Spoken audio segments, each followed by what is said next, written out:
Selamat sore semuanya. Perkenalkan, saya Rafaela Hartini. Di sini saya akan membahas tentang materi bahasa Indonesia, yaitu karya tulis ilmiah. Karya tulis ilmiah adalah karya tulis yang berisi fakta dan pembahasan yang ditulis oleh penulis atau peneliti secara ilmiah, yang bertujuan untuk mencari jawaban dari suatu permasalahan. Tulisan ini juga ditulis menggunakan bahasa formal, fakta dan argumentasi, penalaran keilmuan, serta metode ilmiah. Tidak hanya itu, karya tulis ilmiah juga menyajikan informasi berdasarkan penelitian dan pengamatan untuk mendokumentasikan hasil dari suatu kegiatan yang berkaitan dengan pembuktian atau penyelesaian suatu masalah.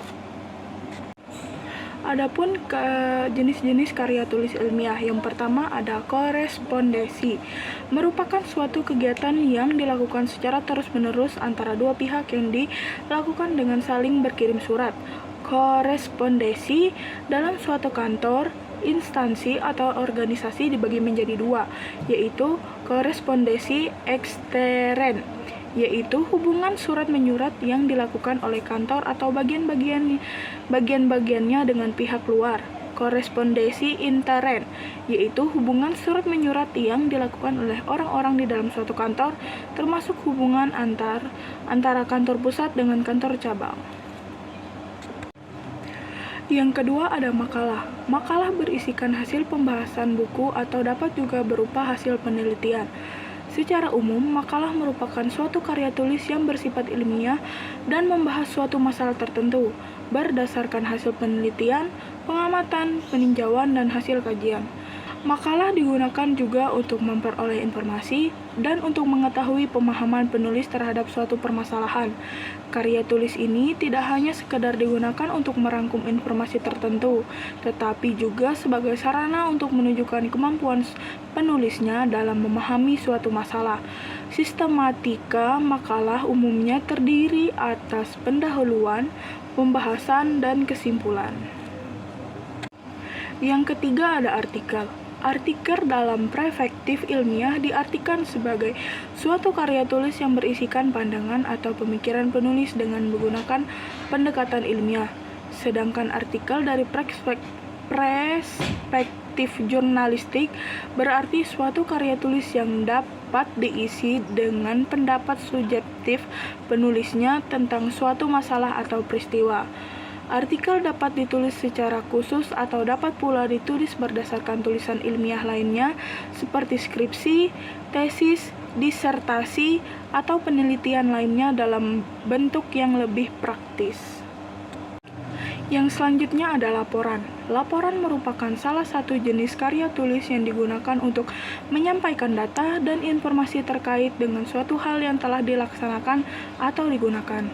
Laporan juga dapat berupa laporan praktikum, laporan kegiatan, laporan penggunaan dana, dan lain sebagainya.